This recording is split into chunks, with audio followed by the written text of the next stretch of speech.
Graham, how you getting on? 2 weeks on the training grounds? Well, we gave the players a few days off after the last game. I think they've worked exceptionally hard. I think without the game at the weekend, I thought we just wanted to let them recuperate after the exertions and sort of have a little mini break before we get into this post-split match programme. So trained really well this week, as they always do, and obviously we've got a massive game tomorrow to prepare for. We've been asking you all season about top six, bottom six. Now it's decided. Yeah. Have you had time to assess the season so far and think about in the next 5 games what the season can become, what you can achieve? So yeah, a little bit assessing what we've done to get into the top 6, which I think is a great achievement from the players. To be honest, I don't think we can expect to finish in there, but our ambition was to try and finish in there. But our first priority is to stay in the Premiership. You know, we always have to be understanding of the competition that we face week in, week out at this level, and the size of the clubs that we face. So for us to finish in the top 6, I think the players deserve massive credit for that. And then, you know, we sort of we spoke about this at the start of the season with the group of players. Then after that, it was focusing on the games that we had in front of us and what we tried to do. Once we've done that, we know, everyone knows what the potential of finishing 4th or 5th brings, but we haven't really spoke about that because I don't think there should be massive pressure on us to go and do that. I think it's there, it's an opportunity, and I think I know my players well enough. If there's an opportunity to do something, they will try their best to take it. But you know, it won't dictate whether our season has been a success or not, because I think it already has been a success. What does success look like for you then in the next 5 games? Just these 5 games, you know, almost sold out by themselves. What is success? Doing our best. We regardless of what the results bring, we're up against massive clubs. We understand the threat and the competition that we face. But I just want to see my players do their best and continue to fight and compete for the rest of the season, the last 5 games, as they have done for the previous 33. Because you know we left it late, later than most to get there. We deserve to be in the top 6, without a shadow of a doubt. We were in there for a lot of time over the course of the season, and we won enough points to finish above 6 of the clubs. So we deserve to be in the top 6. Sensible decision to bring the game forward? I think so. Just the delay in the decision is the thing that frustrates me and us at Motherwell, because our first communication was I think last Friday morning, and we understood all the sort of the opinions of Rangers, of the league, the police, this, that, the other, and we said if it was benefit for everyone, we could go with it and roll with it. But we wanted a decision so we could actually organise our training week differently, because obviously it was all geared up for a Sunday game. We didn't find out that it was going to be Saturday until late afternoon Tuesday, which is not good, really, to be fair. We've still trained and stuff like that, but you know, to take that long to make what is, I know there's different factors and they have to, you know, understand all the different issues around changing a fixture, but I don't think it should take 4 or 5 days to do that. You know, so apart from that, I think it was the right thing to do. Did you have to tinker with your own preparations? Well, we thought we did, and then we didn't know if we did or not, and we didn't hear anything. So we sort of had to prepare as if we were playing on both days, which obviously is difficult, you know. So that was it, and you know, and there is a build up protocol up to a game, which we stick by, and with all our planning and sort of training schedule was up to the Sunday, and if it had been done over the weekend, we'd have known, and we could have adjusted accordingly.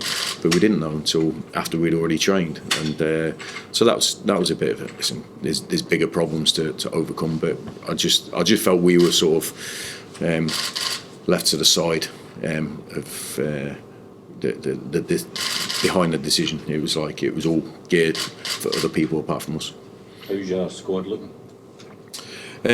Reasonably good. We've got a couple of players that are obviously still missing, so that's a disappointment. I think we're assessing one or two, or one at least today, to see how they are. But there's a couple of players still missing. So I think generally we've got roughly the same squad as we had in the last game.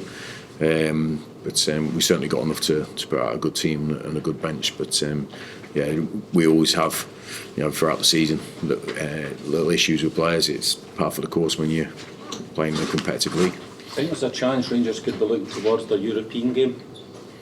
I don't know. I don't know how they prepare. I very much doubt it, because I think players and teams like that are used to playing in different competitions, and used to having big games to prepare for, and playing league games and so forth in between. So me personally, I don't think they will. No, I think when you play at that level, I think you're professional enough to focus on the game that you're playing, and we do the same. I would expect nothing more than a committed Rangers team to. It's announced during the break, obviously Keith Lasley is going to Savannah at the end of the season. A big blow for you? Yeah, I think when I came into the club 16 months ago or whatever it was, Laz was a big help for me, and I was new to Scottish domestic football, me and Chris, and when you go into different fixtures, different grounds, the opponents, we didn't know all the opposition. We didn't know much about our squad either. So Laz was a brilliant help for me personally, and he's been a big part of what we've done. He's we know of his experience and his knowledge on the training pitch, his experience of the Scottish game, but also his massively strong connection with Motherwell over the years as a player and a coach. So he was a big part of, and still is a big part of what we do. That's not diluted in one bit. Since he came to speak to me about this role, I was surprised when he came to speak to me about the specific role, because I know he'd been doing his qualifications to go into like a sporting director sort of journey, but I thought that was maybe quite a few years down the line. I knew he had ambitions as a coach, but I think when he explained it to me, he didn't foresee this opportunity in that role coming up so soon.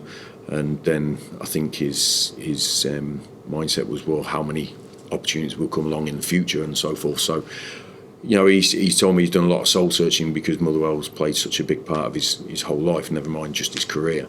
But when you're in professional football, you have to make hard decisions for yourself sometimes when you see your future career. And he explained it to me. I explained that I didn't want him to go, but I always respect players, coaches, whatever, that they have to make their own decisions when it's their own career that's involved. But I'm delighted he's here until the end of the season to help us. He helped us finish in the top six. I want him to help us again from now to the end of the season. And what I know from Laz, in my time that I've worked with him, he's always fully committed to whatever he's doing. So I don't expect that to change. Does your process of replacing him start now, or does that get put back to the end of the season because he's going to be here? No, but obviously I've had thoughts over the last couple of weeks since since I realised he was going, about what we do with that role. But obviously when you get closer to the games, they take your main focus. So it's something that in this role you constantly spinning 10 different plates. So obviously I have to plan ahead. for that. But there's nothing concrete in my own mind about what that potential new coach looks like at the moment. So we'll address that when we have clearer ideas. How many extra points do you think VAR will get you when it comes in? Hopefully another 5 or 10. But yeah, that would be great. But no, I think there's always, in my time over 30 years of professional football, there's been tweaks here and there, but then there's been major additions to the game, and I think the majority of them have all enhanced the game. I think modern technology has enhanced every walk of life. Our home lives, our journeys to work, everything, and our sports. And I think for football to, it's still a long way from getting fully introduced and smoothed out. But I think we have to start somewhere, and certainly I think the officials want it. From my feedback, I think the majority of the coaches and managers want it, but it has to be like it was in England. It has to be really understood and trained and coached well before it's introduced into our games, I feel, because it's I know there is trial games going on. I think our youth team were part of one last week, so I think it will be an advancement of our game, but there's a lot of issues with it if it's not managed right, from everyone. So hopefully it will be a positive for all of us, but obviously for our perspective, I would like it to improve us as well. What's your thoughts on it coming halfway through a season rather than the beginning of it? It's not ideal. It's not ideal. But it's you have to start somewhere. It's that's how it is. I know when the playoffs were introduced down in England, it was a different scenario to what it is now. And there was a little bit of trial and error. You hope that in the error occasions it doesn't affect you, but you have to start somewhere, and so I think the sooner the better. But I know, like I said, our youth team were part of a trial game last week. So if it's after the World Cup, you're talking December, January, and if they're trialling it now and getting used to it, there should be a lot of games and a lot of knowledge, a lot of hours, with it behind the scenes before it's actually introduced into our games. So look, there will be mistakes. There's still mistakes going on in England now and then, or things missed. I saw a game last night that I thought something might have been missed. So it's not perfect, nothing is, but I think if it gets the percentages right of decisions, then it's I think it's something that we should welcome. Was there any checks in the youth game, VAR checks in the youth game? There was actually. One of my players got sent off. So it was that was it, and it was.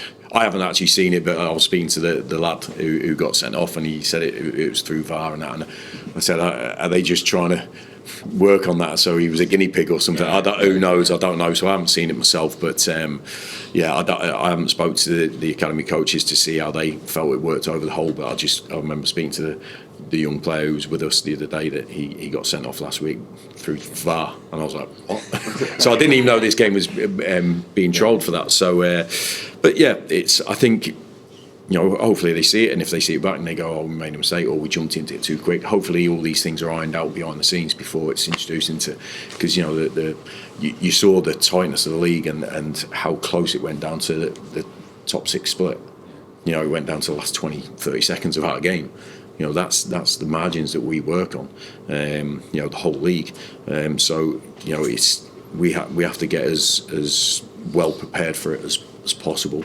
I'd like us to actually, have a sort of a knowledge about it as well, and hopefully before it gets introduced, we get a lot of information and communication from the officials about how it's going to be used, when and where, and so we can all, work together to make it work.